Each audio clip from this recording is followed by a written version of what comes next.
Life is unpredictable, and changing times have shown us all that the only time guaranteed for us to be available in hand and take the pleasure in life is right now. What tomorrow brings and where will we be the next moment is entirely uncertain and up in the air. Don't we all need something in life that when we look at, it takes us away from whatever state of mind we are in?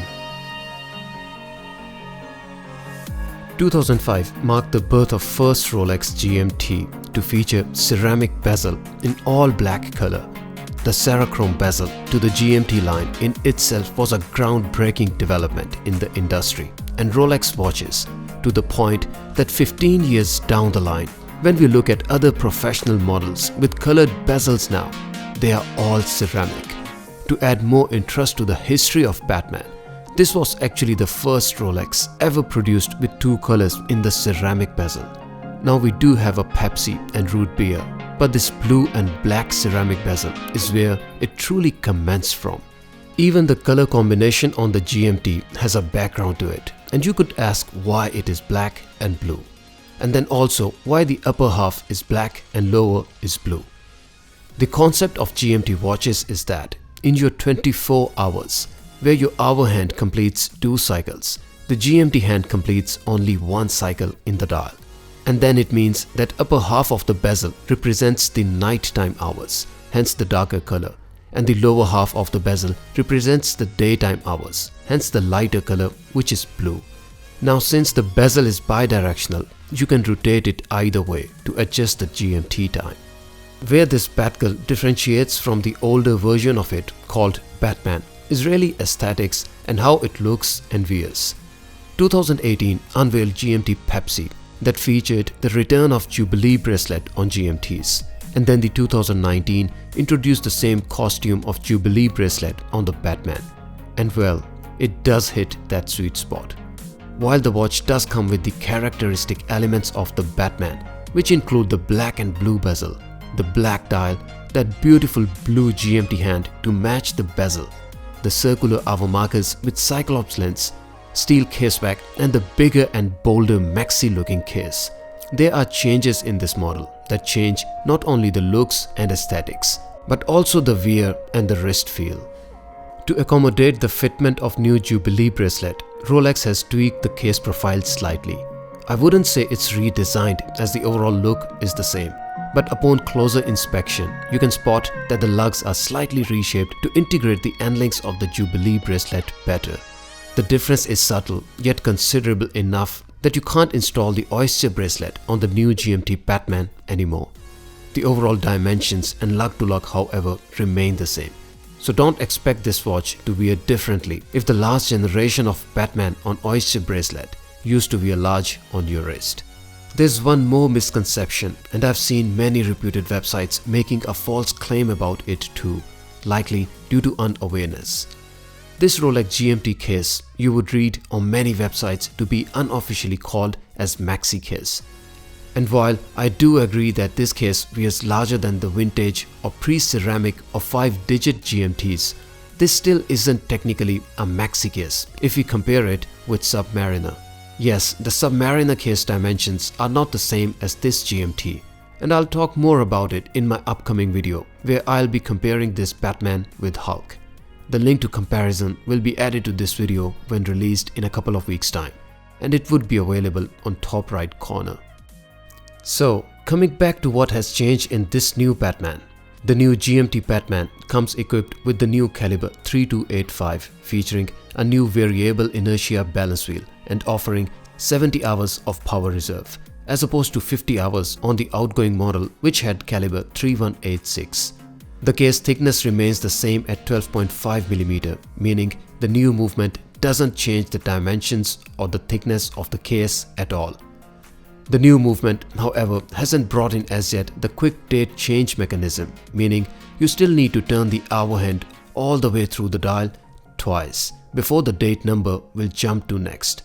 This is truly a disappointment on Rolex's part, as not having a quick date set function even in this new movement means we are likely a decade away from when it may happen, because Rolex don't upgrade movements that soon. The new Jubilee bracelet sports 5 links as opposed to 3 links of Oyster bracelet, and I do personally consider this as a welcome change. On the dial, the only noticeable difference is that now we have a crown between the text Swiss made just below 6 o'clock. The lume on the new GMT is bright and beautiful, and although there is no lume in the bezel, meaning you can't use it for reading second time zone, you can see that the 4th hand for GMT is lumed, so you can still use it for AM or PM time reading function in the dark. The seconds hand also has a lume circle, so you can also use it to time seconds even in the dark. Under the macro, there are imperfections that you can spot, just like any other typical Rolex. The joint for seconds hand looks fine, but there are smudge marks on the hand itself, and there are quite a few all around that you can easily see. The hour markers show similar minor surface imperfections and the fact that the polishing on them isn't quite top notch.